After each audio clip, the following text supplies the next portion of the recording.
आप सभी का स्वागत है मेरे YouTube चैनल पर जिसका नाम है शकील मलिक। और आज मैं फिर से लेकर आया हूँ आपके लिए एक बहुत ही शानदार कमाल की मोटिवेशनल स्टोरी जिसका टाइटल है हीरो से भरा खेत। तो दोस्तों स्टोरी को एंड तक ज़रूर सुनना, क्योंकि सुनने के बाद ही हमें पता चलेगा इस स्टोरी से हम क्या सीख सकते हैं। तो दोस्तों एंड तक ज़रूर देखना। तो दोस्तों मैं शुरू करता हूँ।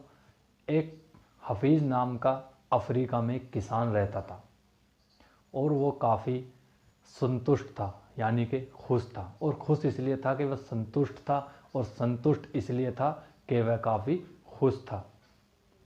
एक बार जब वो बैठा हुआ था तो उसके पास एक अक्लमंद आदमी उनके पास आया और उसको हीरे के बारे में, उसकी ताकत के बारे में, उसकी जो पावर होती है उसके बारे में उसको बताने लगा और कहा, अगर आपके पास एक अंगूठे जितना भी हीरा है तो आप पूरे शहर को खरीद सकते हो, लेकिन अगर आपके पास एक मुट्ठी जितना भी अगर आपके पास हीरा है तो आप पूरे देश को खरीद सकते हो।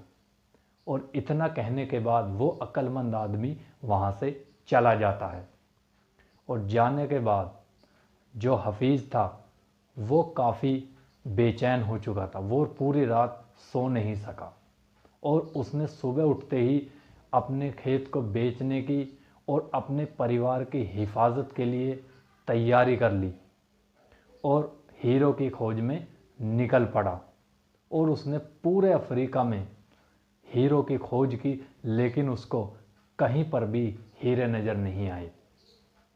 और वो फिर स्पेन में भी गया, स्पेन में काफ़ी ढूंढा लेकिन उसको हीरे नहीं मिले। फिर वो जाते जाते काफ़ी सिटियों में, काफ़ी शहरों में भी जा चुका था, लेकिन उसको कहीं पे भी हीरे नज़र नहीं आए। लेकिन आखिर में एक बार्सिलोना में वो एक मानसिक, शारीरिक और आर्थिक स्तर से पूरी तरह से टूट चुका था और बार्सिलोना नदी में कूदकर उसने अपनी जान दे दी जब उसको हीरे नहीं मिले। उधर जिस आदमी ने हफीज के खेत खरीदे थे वो एक बार खेत के पास से बहने वाली नदी के पास अपने ऊँटों को पानी पिला रहा था। और जब वो पानी पिला रहा था तो नदी के उस पार उसको चमकदार एक चमक दिखाई दी, और जो काफ़ी इंद्रधनुष की तरह चमक रही थी।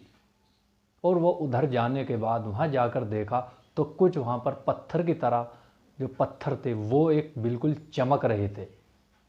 और उस पत्थर को, चमकदार को देखकर उसने सोचा कि मैं अपनी बैठक में लगा लूँगा तो वहाँ पे ये काफ़ी सजकर अच्छा लगेगा। तो उसने उस पत्थर को उठाकर अपनी बैठक में सजा दिए। लेकिन एक दिन और वो अक्लमंद आदमी वहाँ से गुजर रहा था, उसने उस चमक को देखकर पूछा, क्या हफीज़ लौट आया है? तो जिसने खेत खरीदा था हफीज़ का, उसने पूछा कि आपने ये सवाल मुझसे क्यों पूछा? तो उसने कहा कि मैं इनके बारे में जानता हूँ, ये हीरा है और मैं इन्हें काफ़ी अच्छी तरीके से जानता हूँ। तो उस आदमी ने, जिसने खेत खरीदा था हफीज़ का, उसने कहा कि ये जो हैं इस तरीके के वहाँ पर बहुत सारे पड़े हुए हैं, आओ मैं आपको लेके चलता हूँ।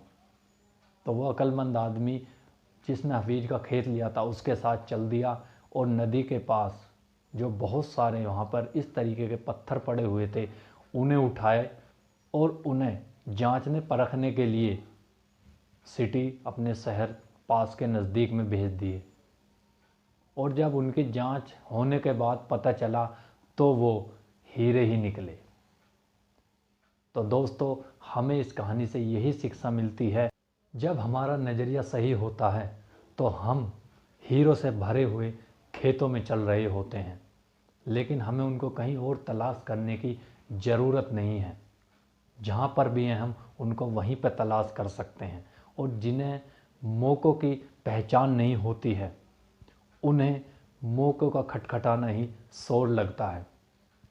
और हमको दूसरों के खेत की घास ही हमेशा हरी दिखती है, लेकिन मौका जब आता है तो लोग उसकी अहमियत नहीं पहचानते, फिर उस मौके की तलाश में बार बार उसके पीछे भागते हैं।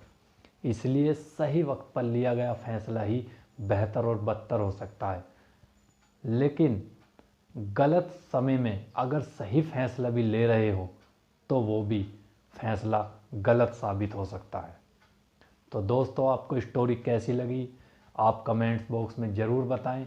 और हाँ, इस स्टोरी को अपने दोस्तों में ज़्यादा से ज़्यादा शेयर करें और मेरे पेज को सब्सक्राइब करना ना भूलें और बेल आइकन को भी दबा दें, जिससे कि आपको नेक्स्ट वीडियो आपको मिल जाए।